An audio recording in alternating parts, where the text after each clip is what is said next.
ಎಲ್ರಿಗೂ ನಮಸ್ಕಾರ, welcome back to my YouTube channel. ಇವತ್ತು ನಾನು ನಿಮಗೆ ನೀವು ಮನೆಯಲ್ಲಿ ಹೇಗೆ ಸ್ಕಿನ್ ಕೇರ್ ಮಾಡ್ಕೊಳ್ಬೋದು ಮತ್ತು ಯಾರಿಗೆಲ್ಲ pigmentation, dark spots, uneven skin tone ಇದೆ ಅವರೆಲ್ಲ ಹೇಗೆ ಸ್ಕಿನ್ನನ್ನು ಲೈಟನ್ ಮಾಡ್ಕೊಳ್ಬೋದು ಮತ್ತು ಫಸ್ಟ್ ಯೂಸಲ್ಲಿ ನೀವು ಹೇಗೆ ಸ್ಕಿನ್ನನ್ನು ಆಲ್ಮೋಸ್ಟ್ ಲೈಟನ್ ಮಾಡ್ಕೊಂಡು ತುಂಬ ಗ್ಲೋ ಮಾಡ್ಕೊಳ್ಬೋದು ಅಂತೇಳಿ ಇವತ್ತಿನ ವೀಡಿಯೋದಲ್ಲಿ ತಿಳಿಸ್ಕೊಡ್ತಾ ಇದ್ದೀನಿ. ಮೊದಲಿಗೆ ಒಂದು ಬೌಲ್ ತೊಗೊಂಡು ನಾನಿಲ್ಲಿ ಅದಕ್ಕೆ ಒಂದು ಬಾತ್ ಪೌಡರ್ ಅಂತ ನಾನು ರೆಡಿ ಮಾಡಿ ಇಟ್ಕೊಂಡಿದ್ದೆ, ಅದನ್ನು ಹಾಕ್ಕೊಳ್ತಾ ಇದ್ದೀನಿ. ಅದಿಲ್ಲ ಅಂತ ಹೇಳಿದ್ರೆ ನೀವು ಇಲ್ಲಿ ಕಡಲೆ ಹಿಟ್ಟು ಮತ್ತು ಅಕ್ಕಿ ಹಿಟ್ಟನ್ನು ಹಾಕ್ಕೊಳ್ಬೋದು.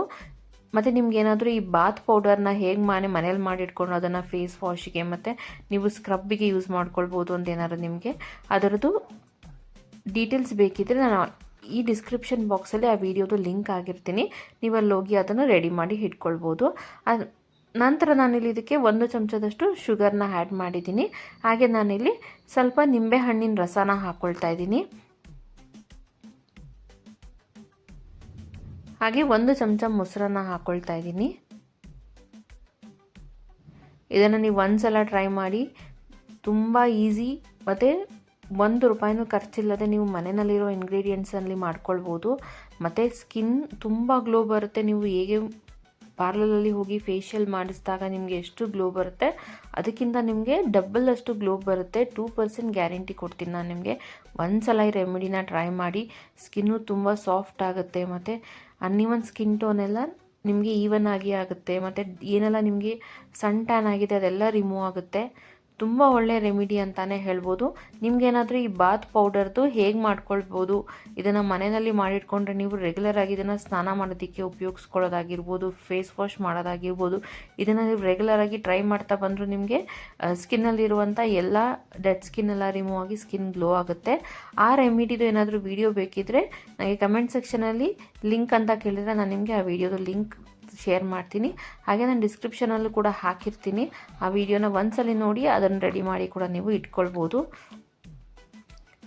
ಇಲ್ಲಿ ನಾನಿವಾಗ ಕಡಲೆ ಹಿಟ್ಟು, ಅಕ್ಕಿ ಹಿಟ್ಟು, ಹಾಗೆ ಸ್ವಲ್ಪ ಶುಗರ್ ಮತ್ತು ನಿಂಬೆಹಣ್ಣಿನ ರಸ ಹಾಗೆ ಮೊಸರನ್ನ ಹಾಕಿ ಎಲ್ಲದನ್ನು ಚೆನ್ನಾಗಿ ಬೀಟ್ ಮಾಡಿ ಕಲಸಿ ಇಟ್ಕೊಂಡಿದ್ದೆ. ಇವಾಗ ಅದನ್ನು ನಾವು ಈ ರೀತಿ ಸ್ಕಿನ್ ಮೇಲೆ ಅಪ್ಲೈ ಮಾಡಿಕೊಂಡು ನಾವು ಅದನ್ನು 5 ರಿಂದ 6 ನಿಮಿಷ ತನಕ ನಾವು ಚೆನ್ನಾಗಿ ಸ್ಕ್ರಬ್ ಮಾಡ್ಕೋಬೇಕು. ಸ್ಕಿನ್ನು ತುಂಬ ಸಾಫ್ಟ್ ಆಗುತ್ತೆ, ಲೈಟ್ ಆಗುತ್ತೆ. ಮತ್ತು ನೀವು ಯಾವುದೇ ಹೋಮ್ ರೆಮಿಡಿ ಯೂಸ್ ಮಾಡೋಕ್ಕಿಂತ ಮುಂಚೆ ಒಂದ್ಸಲಿ ಪ್ಯಾಚ್ ಟೆಸ್ಟ್ ಮಾಡಿಕೊಂಡು ನಂತರ ನೀವು ಮುಖಕ್ಕೆ ಅಪ್ಲೈ ಮಾಡ್ಕೋಬೋದು. ನೋಡಿ, ಇದನ್ನು ಈ ರೀತಿ ನಾವು 5 ರಿಂದ 6 ನಿಮಿಷ ತನಕ ಅದನ್ನು ಚೆನ್ನಾಗಿ ಸ್ಕ್ರಬ್ ಮಾಡ್ಕೋಬೇಕು. ನಾವೀಗ ಇದನ್ನು 5 ರಿಂದ 6 ನಿಮಿಷ ಚೆನ್ನಾಗಿ ನೀಟಾಗಿ ಸ್ಕ್ರಬ್ ಮಾಡ್ಕೊಳ್ಬೇಕಾಗತ್ತೆ. ಇದು ಚೆನ್ನಾಗಿ ಸ್ಕ್ರಬ್ ಮಾಡ್ಕೊಳ್ತಾ ಅದು ನಮಗೆ ಸಾಫ್ಟಾಗಿ ಫೀಲ್ ಕೊಡುತ್ತೆ. ಅಲ್ಲಿ ತನಕ ನಾವು ಅದನ್ನು ಚೆನ್ನಾಗಿ ಸ್ಕ್ರಬ್ ಮಾಡ್ಕೋಬೇಕು. ಈ ರೆಮಿಡಿನ ಒಂದ್ಸಲ ಟ್ರೈ ಮಾಡಿ, ನಿಮಗೆ 100% ಇಲ್ಲ 200% ಒಳ್ಳೆ ರಿಸಲ್ಟ್ ಸಿಗುತ್ತೆ. ಇವಾಗ ಇದನ್ನು ನಾನು 5 ರಿಂದ 10 ನಿಮಿಷ ಡ್ರೈ ಆಗೋದಕ್ಕೆ ಬಿಟ್ಟಿದ್ದೆ. ಈ ರೀತಿ ಡ್ರೈ ಆದಮೇಲೆ ನಾವು ಅದನ್ನು ಈ ರೀತಿ ಸ್ಕ್ರಬ್ ಮಾಡಿ ಅದನ್ನೆಲ್ಲ ರಿಮೂವ್ ಮಾಡ್ಕೋಬೇಕು. ನಾವು ಇಮಿಡಿಯೇಟ್ ನೀರಲ್ಲಿ ವಾಶ್ ಮಾಡಬಾರ್ದು. ಈ ರೀತಿ ಸ್ಕ್ರಬ್ ಮಾಡ್ಕೊಳ್ತಾ ಅದನ್ನು ನಾವು ರಿಮೂವ್ ಮಾಡಿಕೊಂಡು ನಂತರ ನಾವು ಪ್ಲೇನ್ ವಾಟರಲ್ಲಿ ನೀಟಾಗಿ ವಾಶ್ ಮಾಡ್ಕೋಬೇಕು.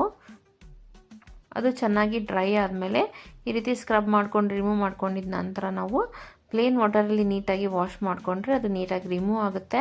ಮತ್ತು ಡೆಡ್ ಸ್ಕಿನ್ಸ್ ಎಲ್ಲ ಈಸಿಯಾಗಿ ರಿಮೂವ್ ಆಗಿ ಬ್ಲ್ಯಾಕ್ ಹೆಡ್ಸ್, ವೈಟ್ ಹೆಡ್ಸ್ ಕೂಡ ರಿಮೂವ್ ಆಗುತ್ತೆ. ಸ್ಕಿನ್ನು ಗ್ಲೋ ಆಗೋದಕ್ಕೆ ಶುರುವಾಗುತ್ತೆ. ನೋಡ್ಬೋದು, ನೀವು ಎಲ್ಲ ನೀಟಾಗಿ ವಾಶ್ ಮಾಡಿಕೊಂಡ್ರೆ ಡಿಫ್ರೆನ್ಸ್ ನಿಮಗೆ ಗೊತ್ತಾಗುತ್ತೆ. ನೀವು ಟ್ರೈ ಮಾಡಿ. ಹಾಗೆ ನಿಮಗೆ ಈ ರೆಮಿಡಿ ಇಷ್ಟ ಆದರೆ ಲೈಕ್, ಶೇರ್, ಸಬ್ಸ್ಕ್ರೈಬ್ ಮಾಡೋದನ್ನು ಮರಿಬೇಡಿ. ಇದೇ ರೀತಿ ರೆಮಿಡೀಸ್ಗಾಗಿ ನನ್ನ ಚಾನಲ್ನ ಸಬ್ಸ್ಕ್ರೈಬ್ ಮಾಡ್ಕೊಳ್ಳಿ.